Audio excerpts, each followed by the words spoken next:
आज की वीडियो में मैं आपको राधा अष्टमी के व्रत की बहुत ही सरल पूजा विधि बताऊंगी। व्रत कैसे करना है, कब खोलना है, क्या खाना है, ये संपूर्ण जानकारी आपको आज की वीडियो में मिलेगी।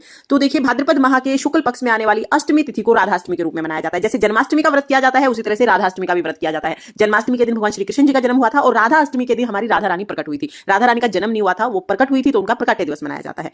तो राधा अष्टमी को राधा जी के बर्थडे के रूप में मनाते हैं।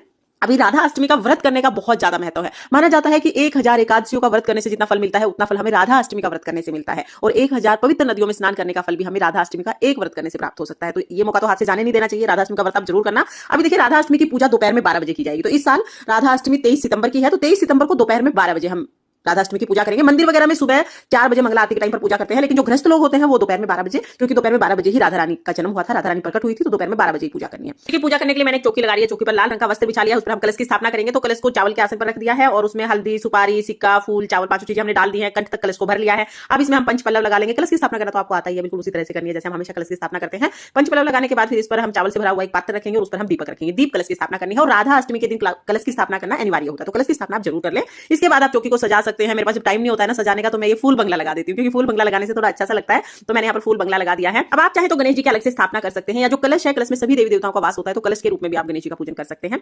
यहाँ पर हम भगवान श्री कृष्ण राधा जी की फोटो या मूर्ति, जो भी स्वरूप आपके पास है, उन्हें आप विराजमान कर ले। भगवान श्री कृष्ण और राधा एक ही है। अगर आपके पास लड्डू गोपाल जी है, तो आप लड्डू गोपाल जी को भी भगवान श्री कृष्ण राधा के रूप में पूजा कर सकते हैं। मेरे पास ये भगवान श्री कृष्ण राधा जी की फोटो है, तो मैं फोटो से पूजा कर लूंगी। अब देखिए, चौकी हमने लगा ली है, स्थापना हमने कर ली है। इसके बाद हम पूजा शुरू करेंगे। तो सबसे पहले तो कलश के ऊपर जो दिया हमने रखा है उसको हम जलाएंगे। दीपक जलाने के बाद भगवान गणेश जी से प्रार्थना करेंगे कि हमारी पूजा को निर्विघ्न वो पूर्ण करें। इसके बाद जल के छींटे हम लगा देंगे। तो जल के छींटे मैंने यहाँ पर लगा दिए हैं, भाव रूप में स्नान करा दिया है। अब हम सभी को वस्त्र स्वरूप कलावा समर्पित कर देंगे। तो राधा कृष्ण जी की जो फोटो है उन्हें हम वस्त्र स्वरूप कलावा समर्पित करेंगे। जो कलश है, कलश के कंठ पर हमने पहले ही मोली बांध दी थी। अभी हम राधा रानी को चुनरी समर्पित करेंगे। तो लाल रंग की चुनरी आप राधा रानी को जरूर समर्पित करें। उसके साथ ही हम तिलक कर देंगे, हल्दी से, रोली से, चंदन से। आप राधा रानी को, भगवान श्री कृष्ण जी को तिलक करें।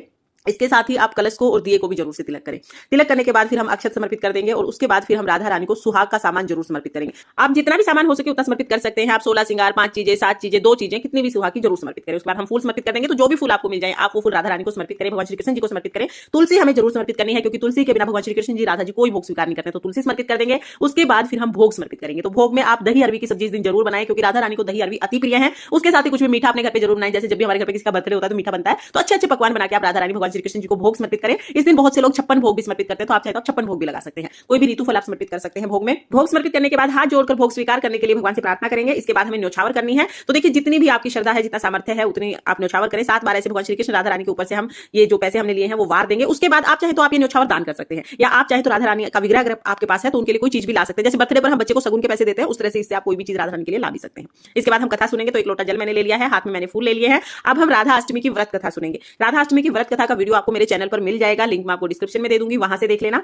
कथा सुनने के बाद जो फूल हैं वो राधा रानी के चरणों में समर्पित कर देंगे। कुछ फूल हम जल के लोटे में डाल देंगे। फिर हम धूप दीप दिखाकर आरती करेंगे। तो आप जो कलश के ऊपर दिया जलाया है उससे आरती नहीं करनी है, अलग से कपूर से आरती कर सकते हैं या अलग से दिया जला सकते हैं। पहले गणेश जी की आरती करनी है, उसके बाद हम राधा कृष्ण जी की आरती करेंगे। बहुत ही प्रेम पूर्वक आरती करने के बाद हाथ जोड़कर पूजा में रही कमियों के लिए क्षमा याचना करेंगे और अपनी मनोकामनाओं को पूर्ण करने के लिए प्रार्थना करेंगे। इस तरह से राधा अष्टमी की पूजा पूर्ण हो जाएगी। फ्रेंड्स, राधा अष्टमी की पूजा गृहस्थ लोग दोपहर में 12 बजे ही करते हैं। राधा अष्टमी के दिन दोपहर में 12 बजे हमें पूजा करनी है। अगर राधा रानी का विग्रह आपके पास है तो उन्हें पंचामृत स्नान भी आप जरूर कराएं। अब पूजा करने के बाद जो जल का लोटा है वो सूर्य देवता को अर्घ दे देंगे। जो भी भोग प्रसाद हमने चढ़ाया है वो सभी भक्तजनों में, सभी परिवार के सदस्यों में हम प्रसाद स्वरूप बांट देंगे। अब देखिए, व्रत अगर आपने 12 बजे तक का किया, ज्यादातर ये व्रत दोपहर में 12 बजे तक का किया जाता है, उसके बाद व्रत का पारण कर दिया जाता है पूजा के बाद। तो अगर आपने दोपहर में 12 बजे तक का व्रत किया है तो शाम के समय आप ये चौकी उठा सकते हैं। जो कलश है उसका जल आप पौधों में डाल देंगे। कलश के ऊपर जो चावल है वो हम अपने घर में यूज कर सकते हैं, और जो भी हमने श्रृंगार का सामान समर्पित किया है वो राधा रानी के आशीर्वाद के रूप में आप उसको यूज कर सकते हैं। तो इस तरह से हम चौकी उठा देंगे। फ्रेंड्स, राधा अष्टमी का व्रत 3 तरह से किया जाता है। इसका वीडियो भी मैंने चैनल पर अपलोड कर दिया है, जिसमें आपको डिटेल में पता चल जाएगा कि तीनों तरह से हम किस तरह से राधा रानी का व्रत करते हैं। वैसे यहाँ पर मैं शॉर्ट में आपको बता देती हूँ कि कुछ लोग सप्तमी के दिन व्रत करते हैं और अष्टमी के दिन सुबह 4 बजे मंगला आरती करके और फिर व्रत खोलते हैं। कुछ लोग पूरे दिन का व्रत करते हैं, राधा अष्टमी के दिन सुबह से रात तक का व्रत करते हैं, रात को चंद्रमा को अर्घ देकर व्रत खोलते हैं। और ज्यादातर लोग जो व्रत करते हैं वो राधा अष्टमी के दिन सुबह से व्रत करते हैं। दोपहर में 12 बजे राधा रानी का पंचामृत स्नान करा के, राधा रानी का पूजन करके, राधा अष्टमी की पूजा के बाद व्रत का पारण कर लेते हैं। तो ये आपकी शक्ति और सामर्थ्य पर है कि आप व्रत कैसे करना चाहते हैं। हमारे यहाँ पर दोपहर 12 बजे तक का ही व्रत किया जाता है। इस व्रत में सुबह आप पूजा करेंगे नॉर्मल, जैसे घर में रोजाना पूजा करते हैं। उसके बाद आप चाय पानी पी सकते हैं और दोपहर में 12 बजे राधा रानी की पूजा करने के बाद फिर व्रत का पारण किया जाता है। उसके बाद शुद्ध सात्विक भोजन कर लेते हैं। प्याज लहसुन नहीं होना चाहिए, शुद्ध सात्विक भोजन होना चाहिए। तो राधा अष्टमी की पूजा के बाद यानी 12 बजे के बाद आप व्रत का पारण कर सकते हैं। फ्रेंड्स, अगर ये वीडियो आपको पसंद आई हो, वीडियो अगर आपके लिए थोड़ी बहुत भी यूजफुल हो, तो प्लीज वीडियो को लाइक कर देना।